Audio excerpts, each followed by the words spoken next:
Hello beautiful souls, welcome back to my channel Psych Up with Minasvi and to Bhagavad Gita series.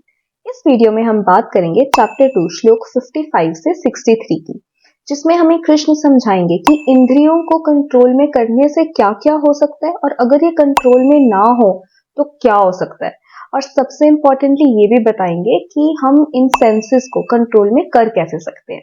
तो हमने पिछले video में देखा था कि लास्ट श्लोक में 54 में अर्जुन कृष्ण से बहुत सारे क्वेश्चंस पूछते हैं। तो इस वीडियो में हम उन सब क्वेश्चंस के आंसर समझेंगे।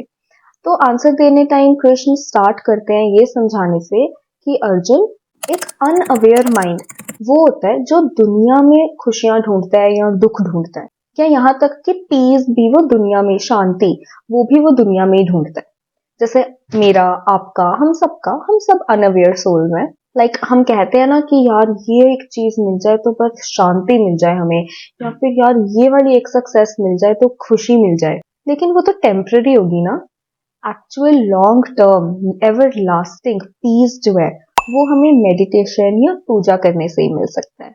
दिल से करके देखो, जरूर फील होगा। और आपको पता है ये जो भी शांति है, खुशियां है, ये सब हमारे बाहर नहीं है, ये सब हमारे अंदर ही है। So we have to find it within ourselves. अब आगे कृष्ण एक स्टेबल माइंड यानी स्थिर माइंड के बारे में समझाते हैं। हमने बहुत सुना है कि मेडिटेशन करो तो हमारे माइंड को स्टेबिलिटी मिलती है। लेकिन अब पॉइंट यहाँ पे ये है कि ये स्टेबिलिटी, माइंड की स्टेबिलिटी होती क्या है? क्या अगर सब कुछ हमारे अकॉर्डिंग चल रहा है, हम बहुत खुश हैं, किसी चीज की कोई टेंशन नहीं है, तो हमारा माइंड स्टेबल है? ऐसा कुछ नहीं है। स्टेबल माइंड होने का मतलब ये नहीं होता कि हमें कोई दुख, एंजाइटी, फियर, एंगर ये सब नहीं है। एक्चुअल स्थिर दिमाग या स्टेबल माइंड, स्टेबिलिटी का मतलब है कि जब हमें इन सब इमोशंस से फर्क पड़ना बंद हो जाए, जो होगा देखा जाएगा वाला जो एटीट्यूड है, जब वो हम में आ जाएगा, देन हम कह सकते हैं कि हमारा माइंड स्टेबिलिटी की तरफ जा रहा है। आगे कृष्ण कहते हैं कि हमें दुख में बहुत दुखी नहीं होना चाहिए, खुशी में बहुत ज्यादा खुश नहीं होना चाहिए।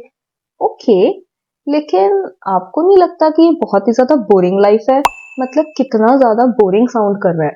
नो इमोशंस, ऐसा कैसे चलेगा?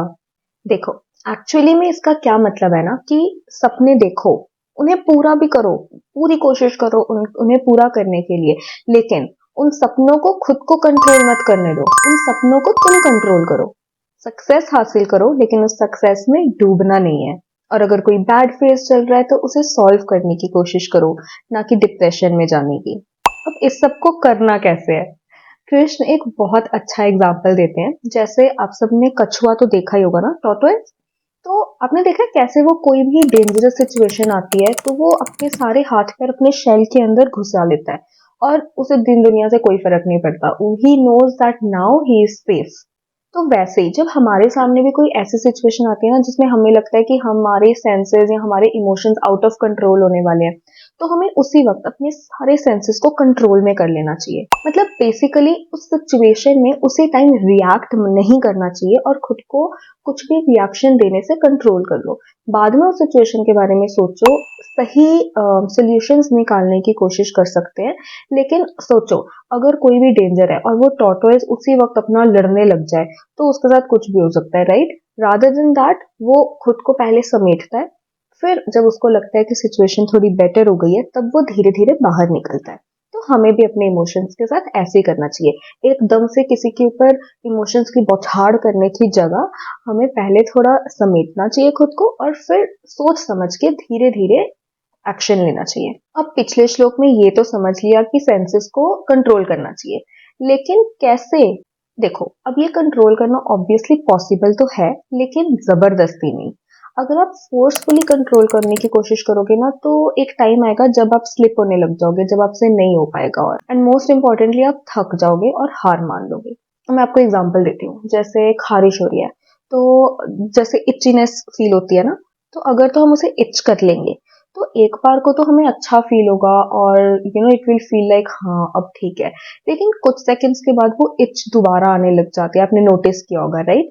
और अगर आप उसे हर बार इच करते रहोगे तो वो निशान छोड़ देगा। लेकिन अगर आप एक बार उस इच को इग्नोर करोगे ना तो वो दोबारा कभी नहीं आएगा। अब उस चीज के लिए बहुत ज्यादा स्ट्रेंथ चाहिए, तो उसके लिए हमें वो जो स्ट्रेंथ है वो हमें मेडिटेशन और पूजा से मिल सकती है।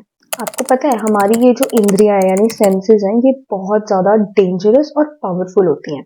अगर हमारा इन पर कंट्रोल ना हो तो ये लिटरली हमसे कुछ भी करवा सकती हैं, कोई भी गलत डिसीजन हम ले सकते हैं इनके इन्फ्लुएंस में आके, फिर चाहे हम कितने भी समझदार हों या कितने भी पावरफुल हो। फॉर एग्जाम्पल एक आइस है, वो कितनी ज्यादा हार्ड होती है राइट, लेकिन फिर भी आग तो उसे पिघला ही देती है ना।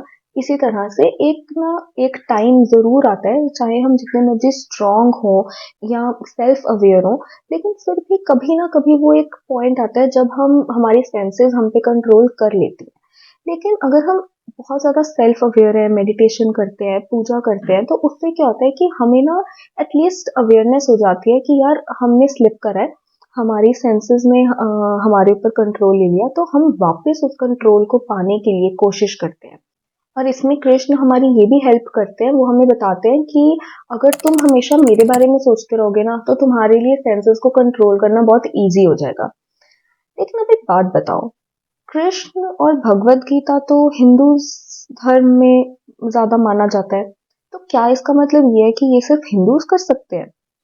वेल, भगवत गीता में कृष्ण जब खुद की बात करते हैं तो वो एक्चुअली में उनका मतलब पूजा से है, वर्शिप से है। और आपको पता ही है कि मेडिटेशन और puja is the same thing.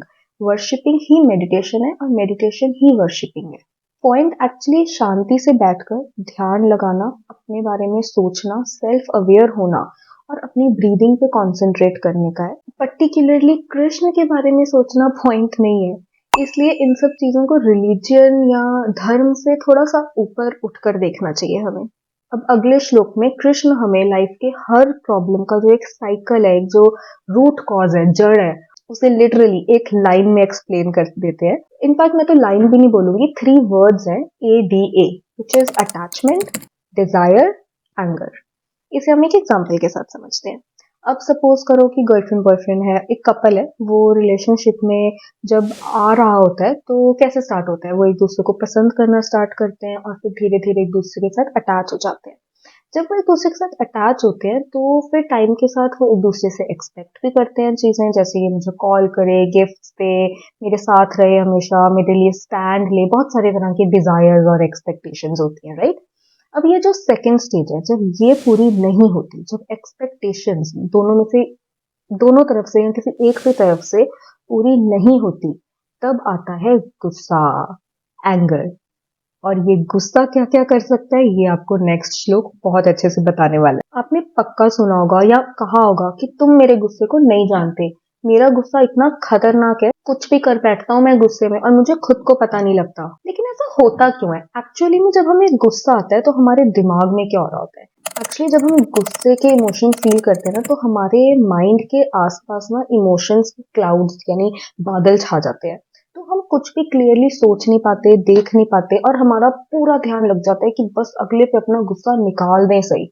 हमने जो भी तब तक अच्छी चीजें सोची होती हैं, सीखी होती हैं, पढ़ी होती हैं, समझी होती हैं, वो सब हम भूल जाते हैं और हमारा माइंड बस ये कहता है भाड़ में जाए सब कुछ, हमने तो सीधा जाके बस गुस्सा करना है, क्योंकि ये सिचुएशन हमारा गुस्सा डिजर्व करती है या ये इंसान हमारा गुस्सा डिजर्व करता है। और फिर इवेंचुअली हम इस गुस्से के चलते गलत डिसीजंस लेते हैं, हमारे रिलेशनशिप्स खराब होते हैं और हम उस सुप्रीम पावर से दूर होने लग जाते हैं। इससे बचने के लिए मेरे साथ गीता पढ़कर उसे समझने की कोशिश करते हैं। चैनल को सब्सक्राइब कर लो ताकि ये प्लेलिस्ट आपके पास हमेशा रहे, और वीडियो को जरूर शेयर करना, क्योंकि गीता की नॉलेज हम जितनी दूसरों के साथ शेयर करेंगे उससे कहीं ज्यादा हमें समझ आने लग जाएगी। जय श्री कृष्ण।